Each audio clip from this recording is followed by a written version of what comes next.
Welcome to this week's Fundraising Friday. This week, we're talking about the Governance Committee and whether or not your board should have one. Short answer is yes. Your board should be self-governing.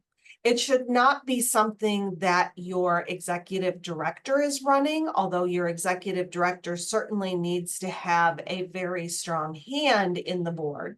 But the board itself should be able to continue even if you change executive directors.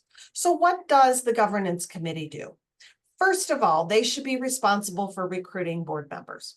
Certainly, they should take recommendations from the executive director, from the staff, but ultimately it's the board's decision who to recommend for the board, who to nominate for the board, and to approve who's going to sit on the board.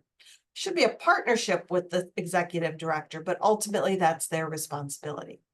Second, it's the governance committee who should be orienting new board members and welcoming them to the board, whether that's a formal orientation project, a mentoring program where you pair up board members to help them feel welcomed and to give them the information they need, doesn't matter, but it should fall in the hands of the governance committee. Third, this committee is the one who polices the board. And by that, I mean a couple of things. First of all, if you've got a board member who's not showing up for meetings, it should be the governance committee who brings that to the attention of the board chair and or the executive director.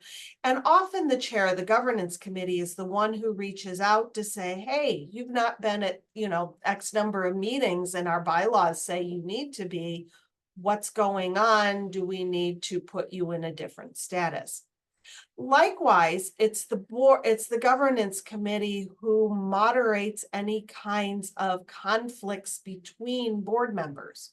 So if you've got a board member who's, showing up but disruptive or disrespectful or doing something else that falls against your values as a board and as an organization, it's the governance committee who manages that. Finally, it's the governance committee who does a lot of the other kinds of oversight of the board. They may be the ones to plan education programs for the board at board meetings. They may be the ones who are undertaking or starting a strategic planning process. So when it comes to managing the board, it's the governance committee that does that. And think about it this way. If it's the executive director, you're asking them to manage and police their bosses. And that's not a healthy relationship. That's this week's Fundraising Friday. Thanks. Have a great weekend.